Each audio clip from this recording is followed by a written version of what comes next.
Welcome back, Shalligators. I am back from London town. I had a great little getaway, but I'm back to give you some content because I know, I'm sorry. Well, I did do a video in London, but I don't, the lighting, the acoustic, I just need to be in my space talking to you guys as we do. So I wanted to talk about a celebrity, and she is, but she's not the typical wheelhouse celebrity we usually talk about, Livvy Dunne. Now, if you don't know who she is, she's an LSU, that's an American college, Louisiana State University, college athlete. She's a gymnast, and she is like the LeBron of gymnastics right now, not just in terms of skill. I mean, listen, if you're a huge gymnastics fan, you might be like, there's another girl who's better. Okay, just bear with me, okay? But she is certainly the most famous female athlete in the world right now in terms of college sports, arguably the most famous gymnast, and also she became a millionaire at 18. She is incredibly fit, she's incredibly dedicated, she is incredibly social media savvy, like she's also an influencer and a creator. But what do people like to talk about when they talk about Livvy Dunne? So sexy. Okay, but she made $1 million by time. But sexy! It seems like this is all people want to box her into. And I got a lot of requests actually to talk about Livvy, but I was always like, I don't know, like what's the topic? Like like athletes, college athletes. It's not really like what we talk about here.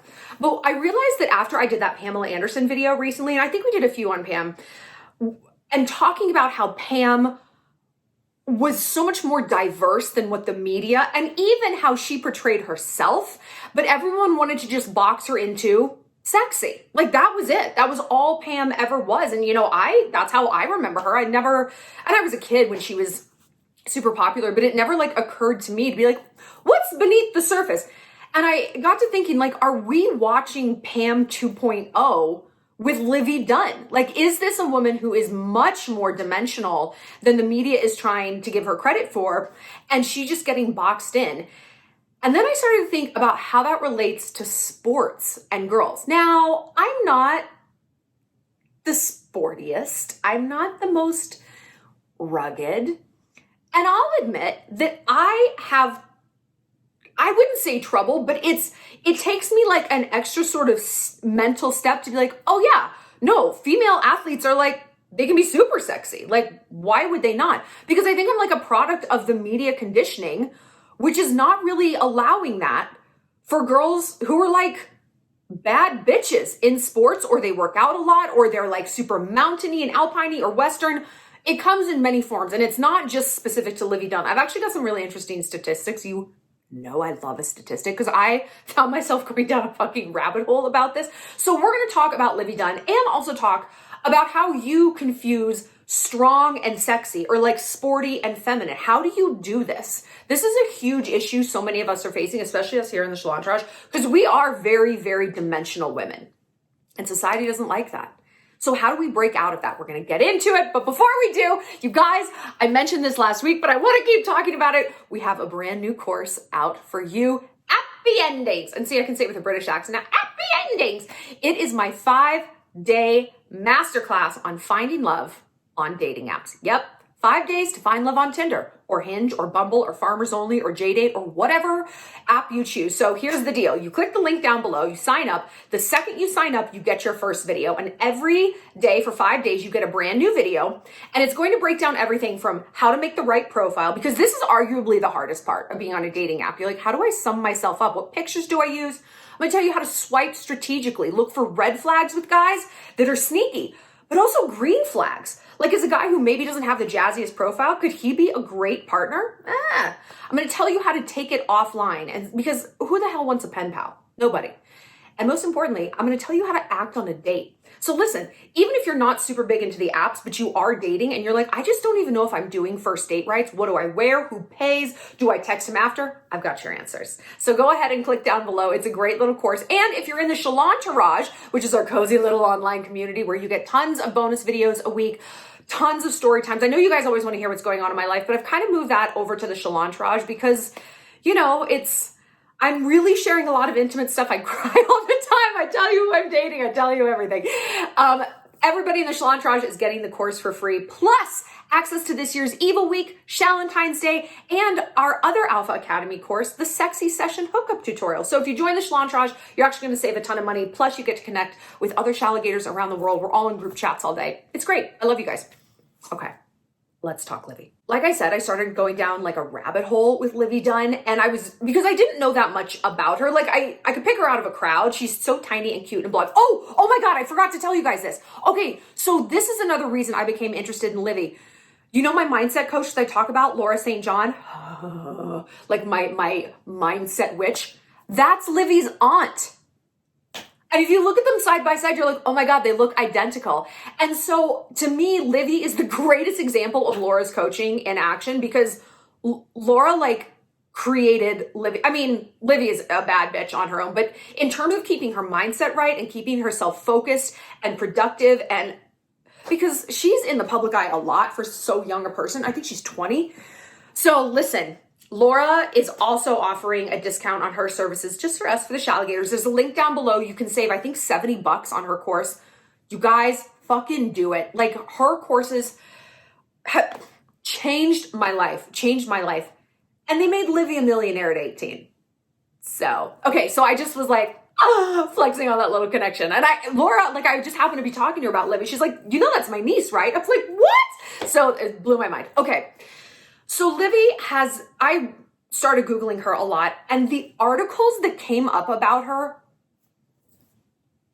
there was one, not just one, but a few. It's like, I think it was like The Sun or like some British tabloid. It was like, Livvy Dunne's latest sexy picture has OnlyFans stars quaking.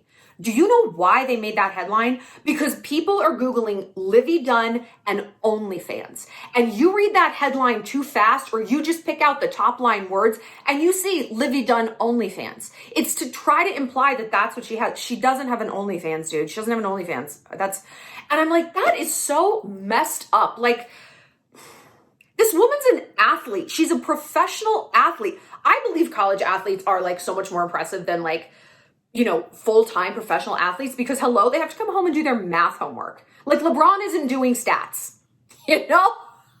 Like, Patrick Mahomes isn't coming home and like figuring out parallelograms. Like, that is all they have to do, and they get paid. College athletes don't get paid. It's crazy. I dated a Princeton football player, and like the amount of work he put in and his life was insane. And they need to be getting paid.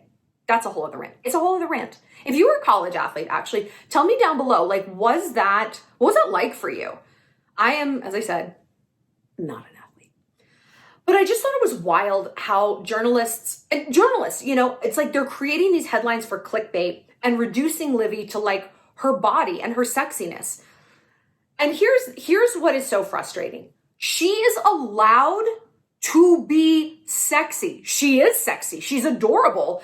And if that's how she wants to portray herself, like, that's her right. We've talked about this in sort of a different vein with Khloe Kardashian, because one time we were talking about, maybe it was in the Shallontrage, maybe it was here, I don't remember, about people, like celebrities who Photoshop their pictures. And Khloe's been like, I love a good edit, you know? Yeah. And she's like, and it's my face. And that stuck with me, because I'm like, yeah, dude, it's her face. If she wants to face app herself or do this, like, should she not be in control of the art of her own self? You know what I mean? And I just thought that was a really interesting way of looking at it. And it just strikes to the heart of like, women are not the ones who get to be in control of their image and overall their own bodies. I mean, are we not always dealing with this?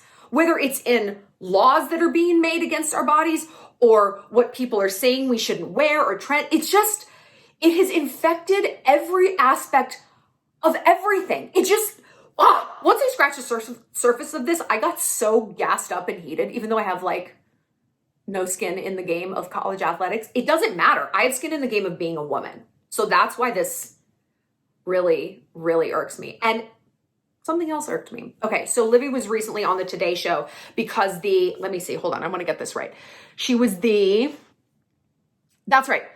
She's a Stanford women's athletic coach. Her name is Tara Vanderveer. Okay, so she's a woman. Said that Livvy's social media image was a step back for female athletes. Girl. that Livvy's image was a step back for female athletes. This is Livvy's Instagram. This is Livvy's Instagram. I mean, it's a lot of selfies. She has that one pose that she hits. We all know her angles. How is her page any different than any other 20-year-old, 25-year-old, 30-year-old? I mean, it's her page. It's her image. How is this a step back? Like, Livvy is not on OnlyFans. I did not think there's even anything like sexual about what she's posting. She's cute. She's like a cute girl. She's sexy, but not sexual. Do you know what I mean? Like, there's a difference. There's a difference. And that just irked me so bad that this would be a step back for female athletes. Why? Because she's not working out in like a hefty bag with a rope for a belt.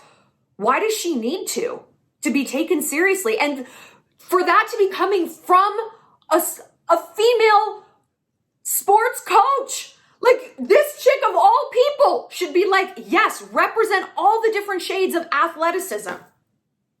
And so Livvy went on the Today Show because she had something to say about this, and I'm like proud of her that she said something. So she said, as a woman, you're not responsible for how a man looks at you and objectifies you. That's not a woman's responsibility. So here's some stats, okay?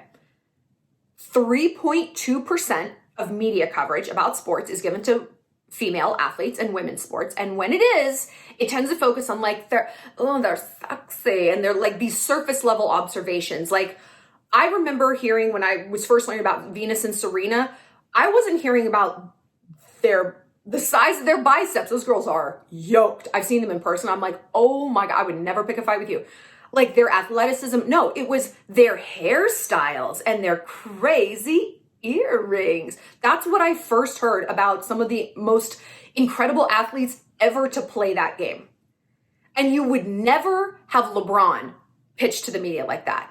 Like man with tattoos or whatever LeBron's deal is. Like guy who likes socks that he folds halfway down. No, you hear about his athletic prowess. Look, not that women don't want their physical or fashion things appreciated. We all want that. I want to be complimented on my outfit. It's something I put time into. I want to be told, you have great hair. You look so hot in that picture. Great. But it seems like when we talk about girls, especially in sports, like that's all we get. We don't get anything fair and balanced. No. And listen, I don't know. Maybe men are like, nobody is appreciating my socks and nobody's appreciating the time I took to put my necklace just like this and my pocket square. Maybe guys are like, no one is objectifying me enough. I don't know. I don't talk to a lot of guys because I want to talk about girls. Okay, thank you. Here's some more statistics. You ready? Hold on. Because I like to read these so I get them right. 63% of female leaders in women's sports, so like the top of the pack in like a women's sport, have reported experiencing sex discrimination in the workplace. And I assume that means in like sports because that's like their workplace, right? You know, they're not like, oh, at H&R Block where I do taxes. Like that's not what we're talking about. 63% sexual discrimination. And I wonder how that compares with discrimination just for non-athletes, for people who do work at H&R Block. I don't know. 32%, this one pissed me off. That's why I'm including, this pissed me off. 32% of girls report being made fun of by boys while practicing sports. 32%. Honestly, I'm almost surprised it's not higher. So I play hockey, ice hockey, not field hockey. And I make the distinction because ice hockey is really badass, but also it's a boy sport. Like typically there's not a lot of girls who play ice hockey. We're getting more, but it's not like soccer where I feel like it is like kind of 50-50. You know, plenty of girls play soccer. A lot of girls swim. Even basketball, I think, is much more, maybe more evenly distributed. Hockey, not so much. And I grew up playing it. I'm not good. Let me just I'm not good. No. But I really want to get back into it again because I need like a winter sport living here in Montana. And my friends are like, what are you waiting for? Just do it. And I realized, like, especially with like researching this video, I'm so afraid of being made fun of by guys. So afraid. Because that was my experience a lot. And what's weird is this guy I went to high school with, and we played on the same team. We played club hockey together because I would play co-ed because there just weren't enough girls teams. I get the shit kicked out of me. Very bad. But he would make fun of me back then. And one time, like, I remember calling him on it, like, years later. I was like, you gave me such a hard time playing. And he's like, I was flirting with you. I liked you. I'm like, Jesus, Zach, like, do you have any idea how bad that messed me up? He's like, it did? I'm like, yes. Like, I felt so out of place. I wasn't good. You know, I wasn't some like phenom. They're like, I'm just crushing the boys. No, I was bad and out of place. And like, the fact that I even kept showing up for practice was like such a personal victory for me. And he was like, oh, I'm sorry. Like, well, thanks. Like, and that sticks with you. That really like gets under your skin and it sticks in there. Like, I'm a grown woman and I live my life on the internet. My whole thing is I don't give a fuck. Like, say whatever you want about me. I'm stronger than that. And I am terrified to go down to that rink in Bozeman, Montana. I'm not like warming up with the Calgary Flames. So that is something that I think is so damaging and so ruinous. And it truly, I think it's almost worse when it is a guy who's like maybe trying to flirt or just like, hey, you out here again? Because, oh, I'm sorry. Now there's this element of I should have been grateful for that attention. You know what I mean? Like, I would rather you be like, yeah, I was making fun of you because I don't think girls should play hockey. Okay, you're just a clown. And I don't really have to accept what you say. Like, now everything you say is just clown talk. So I'm going to brush that off. But when you rap and it's like, no, I liked you. And I liked him. That was the worst part. I really liked him. And I was just like, this is so much more corrosive in so many ways now. Anyway. 1 in 3 women. We're going to switch. We're switching to something a little darker, okay? 1 in 3 women are subjected to sexual violence worldwide. 1 in 3. Again, surprised it's not higher. Maybe it is. I hope it's not, obviously. Not to get like super dark, but like, I don't know a single girl, truly, who has not had some sexual experience that was like not okay. And not okay is in varying degrees. It's spectrum, ranging from, hey, like, I really didn't like that. Like, if you'd kept doing that, that would have gotten really scary for me. Or like, I told you to not do that and you keep doing it, you know? Ranging to, we know what it can range to. We know the other end of that spectrum. We know how bad it can get. I don't know anyone who's like, no, that's never happened to me. Maybe one person. And she got married at 19 and she's still with her husband. She's only seen one penis in her whole life. Seen. Viewed. Why did I have to do this? We know what they look like. One penis in her whole life. That's pretty extreme. If that is the length we have to go to, that we have to go to avoid like sexual violence, like, is that a joke? Is that a joke? And as if that's a guarantee. The whole thing. Okay. So I bring this up because I think that like the way we look at girls in sports and women in sports, I just say girls, I don't mean like children, you know, so I'm just being colloquial.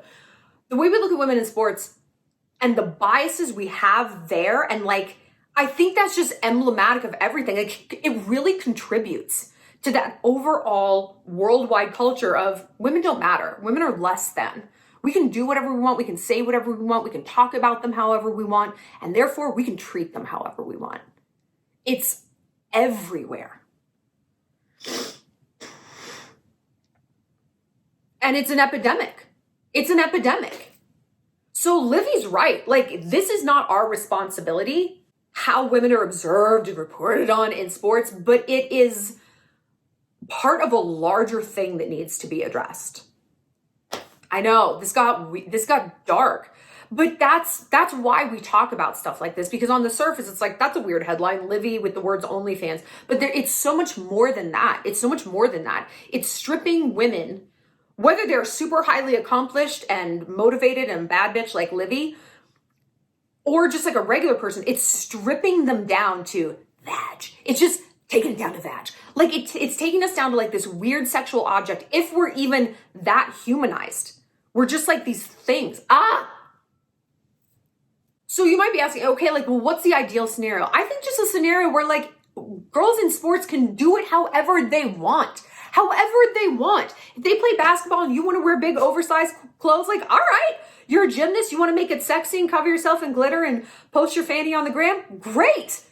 And I fall someplace in the middle. Like when I'm playing hockey, I'm like a monster from the depths of hell. Like I am not a girl. But then I get off the ice and like, did you guys like that? Did you see that? Like I go right back to being a girl, and like that's my right, because I am both of those things. I am both of those. And you guys probably are too. And it's so irritating. Like, oh, society won't let me express that I'm like badass when I'm on the ice and girly girl when I'm not. I've got something to say about that, which is, here's my advice. Because look, the question is like, how do we inhabit this place of feminine and strong, feminine and feminist, sexy, badass? Like whether, take sports out of the equation, because maybe you're not a sporty person. Like I said, I'm really not, like I'm not super rugged, but again, maybe I feel like I'm just realizing something. I think maybe I swing and I focus on the girly girl aspect of my personality because I've had those experiences playing hockey, like getting made fun of or feeling super out of place. It's like, I don't feel out of place in heels and a dress. I know how to move through that universe. Getting on the ice, going to the gym, lifting weights, doing CrossFit, that is like a foreign place to me. And as humans, we gravitate towards the familiar. We're risk machines, right? We talk about that. We're trying to ameliorate risk and predict outcomes. So stepping outside of that comfort zone is actually very rare and very, very difficult. It is a huge, huge risk. And so that's why it's like, I give snaps to Livvy. It's like, she's doing both and she's not backing down. You know? So again, whether you're into sports or whether you're just dealing with this, like say at work, like you want to be the bad bitch in the boardroom, but you also want to like dress like a girl at work, or vice versa. Maybe you are like not exactly a fashion plate, but you want to be taken seriously in your career or whatever it is. I'm just saying there's probably some sort of duality that exists that you're having a hard time reconciling, not because you feel like weird about it. Well, I mean, you do, but it is coming from what society is telling you, you know? And maybe not even society at large, like commercials or media headlines. It's Zach on the hockey team. You have your Zach on the hockey team who's like, what are you wearing? Or like, oh, look at you in your little heels. You know, we all just like wear flats around here. There's some sort of messaging, I bet, that you're getting. And this is challenge number one. I want you to get granular and I want you to think about, what is that? Like, take it back. Maybe you have to go back to high school and you have to look at Zach on the hockey team and be like, that's where this shit started. And how have I taken up the mantle of what he was saying and continued it? He stopped saying that to me. He only said it like twice. I have been saying it to myself super, super subconsciously, like maybe for a while. Maybe I have. And once you figure it out, what's the directive? What do you do now? Let them die mad about it. You just don't back down. You just don't back down.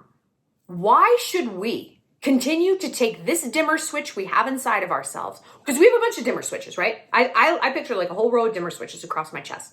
There's like femininity, business acumen, sportiness, empathy, evil. And I'm like, and I'm constantly adjusting them, not in a way that I'm trying to maximize my own outcomes. Okay, well, let's dial down this so that we can like do better here. No. I realize I'm turning these switches down to appease the weaklings around me.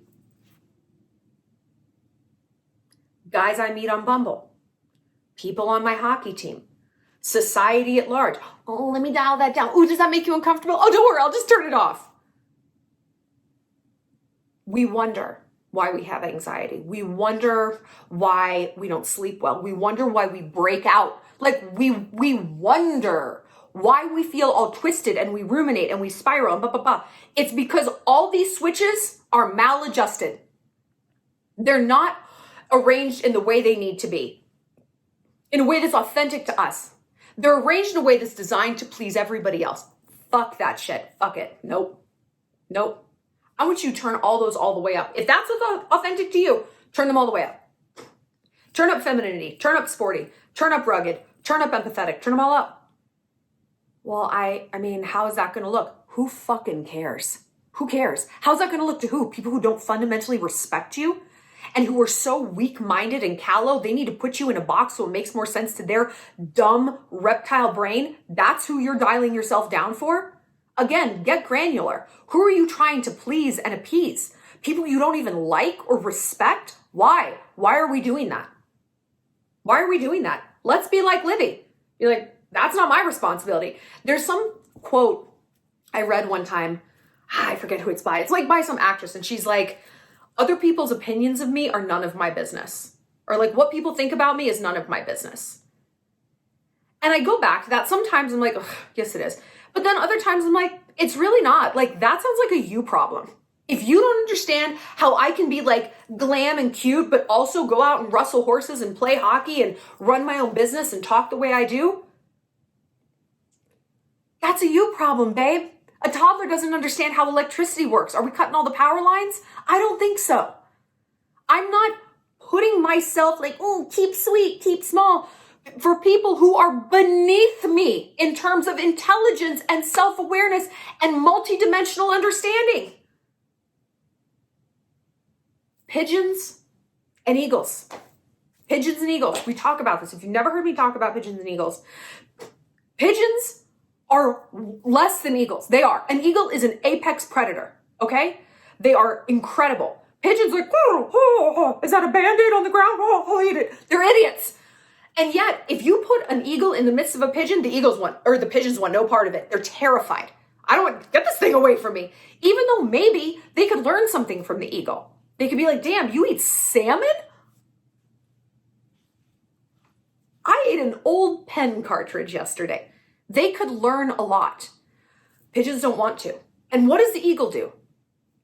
It flies away, dude. It flies away. If it even comes down to that level at all.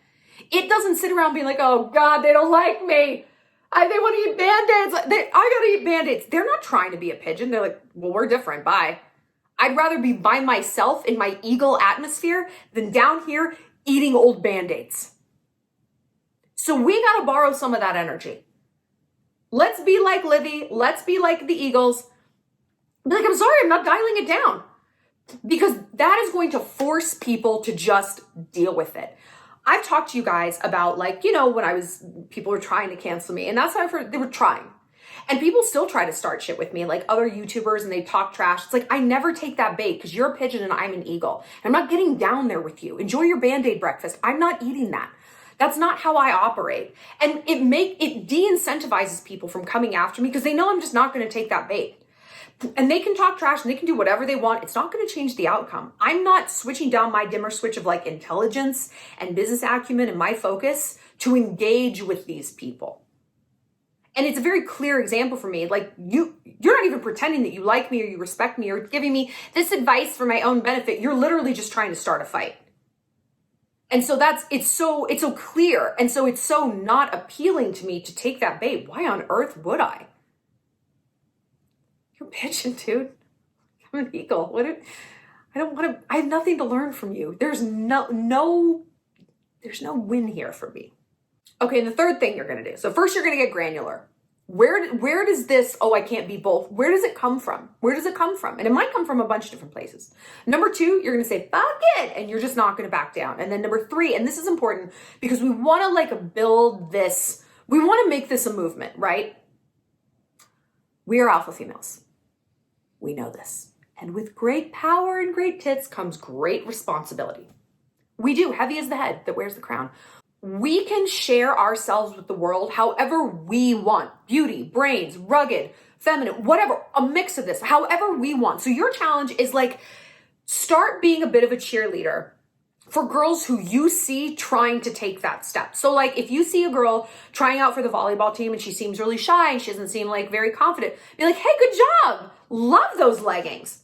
I'm a big complimenter of leggings. Because it's like because I've started working out and lifting weights and stuff, and I was very, very nervous to start because of the Zacks on the hockey team. It's very out of my wheelhouse, but I'm like, look, I want a bad bitch body. I'm going to do this. And on my first day at the gym, a girl complimented my leggings. And I was like, really? Do you like them? It was just what I needed. Like, it was such a silly, like, silly compliment. But I just thought, I'm going to be okay here. I'm going to be okay. It just gave me that little step to just keep going and get through that workout and come back tomorrow and feel more comfortable.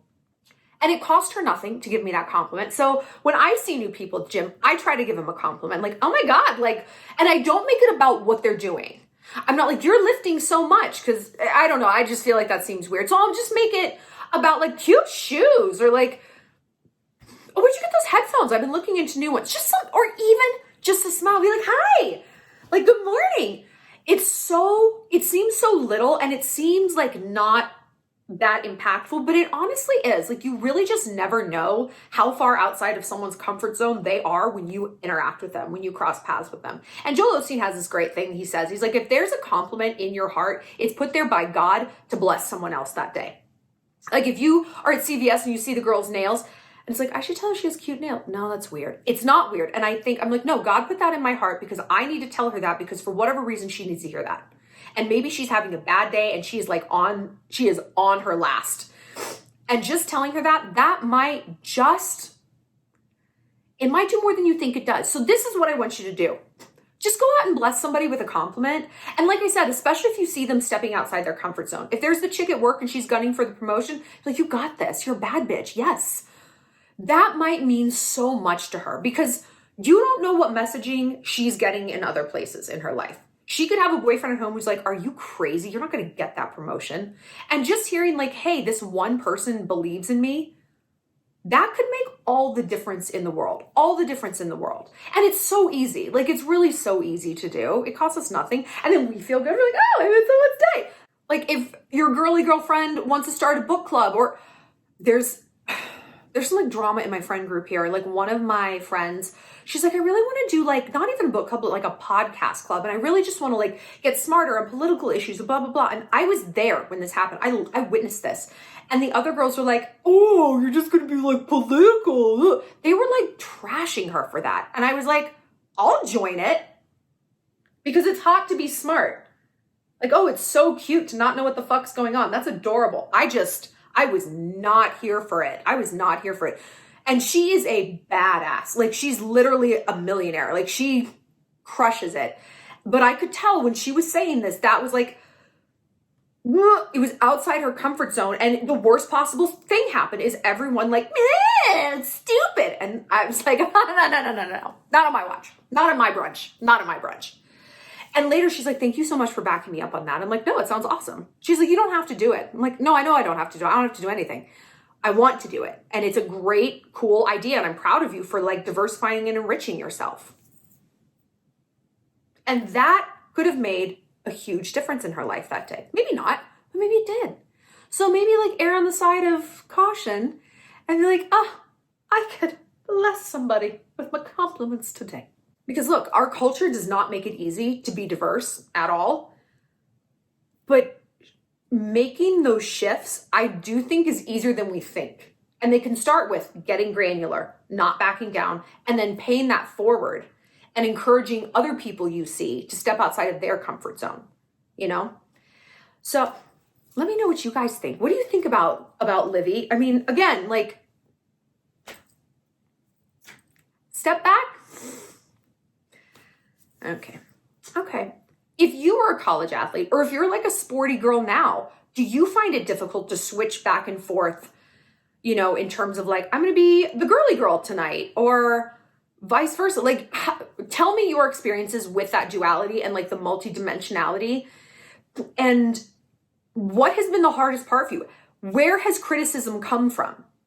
Your family, your pastor, your girlfriends, your boyfriends, or is it actually coming from inside? Like, when you're honest with yourself, are you like, actually, no one said anything to me. I'm saying it to myself. Why? Because you're looking for an excuse to not do this because it seems hard or it seems scary. You know, just sit with it a little bit and see if you can let those answers bubble up, because they will. They want to. The psyche always wants to be heard. And if you just give her a little bit of breathing room, she'll talk to you.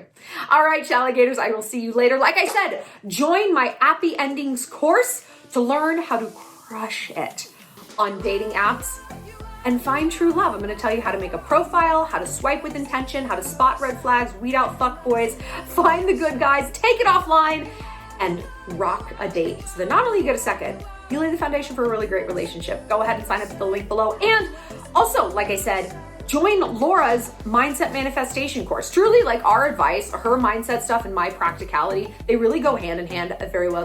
It's like a peanut butter and jelly, it's Nutella and banana. And you can save $70 on her course by clicking that link below. I'll see you later, Shalligators.